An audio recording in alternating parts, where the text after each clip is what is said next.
Para você racionalizar isso que eu estou falando agora, vamos parar para pensar um pouco no significado do termo exception. Exceção, se você parar para pensar, ao pé da letra em português, são coisas que você não esperava. Existia um caminho que o seu código ia seguir, e aí aconteceu alguma coisa inesperada no meio desse caminho. Vamos olhar lá no nosso exemplo para você entender isso que eu estou falando.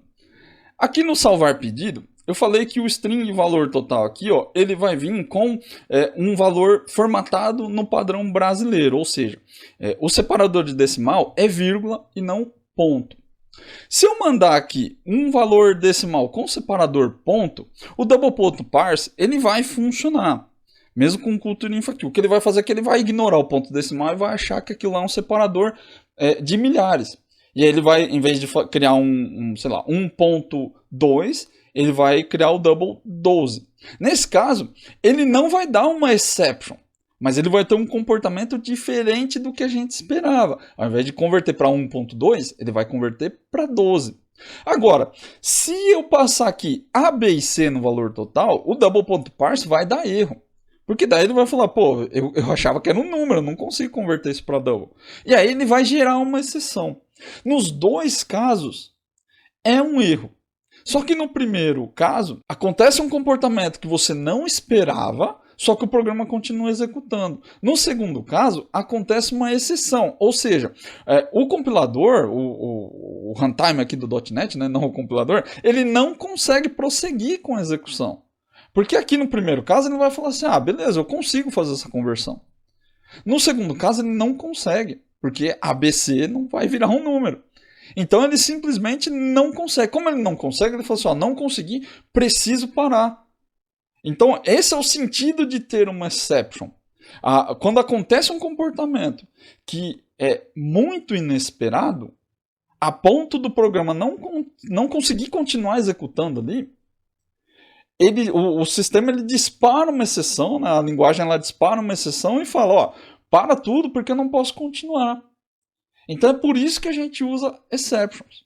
É para parar o processamento para dizer, olha, não quero mais continuar o processamento. A partir desse ponto você para e devolve lá para o chamador, fala que deu problema e que não deu para continuar mais. Deu para entender qual que é o sentido de se usar exceptions dentro do seu código? São coisas que são necessárias.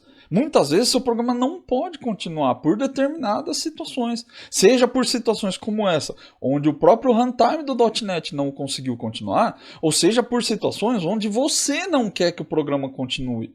E aí você dispara uma exception, você dá um throw new exception. Como por exemplo, se eu colocar uma validação aqui, olha, se esse valor total não for numérico, eu vou parar o processamento, eu vou falar que não pode continuar. Então agora que você entendeu o que é uma exceção, vamos parar para pensar um pouco na função do try-catch. Por que a gente usaria try-catch dentro de um programa? Dentro do seu código, em teoria, você sempre tem controle sobre o que está acontecendo.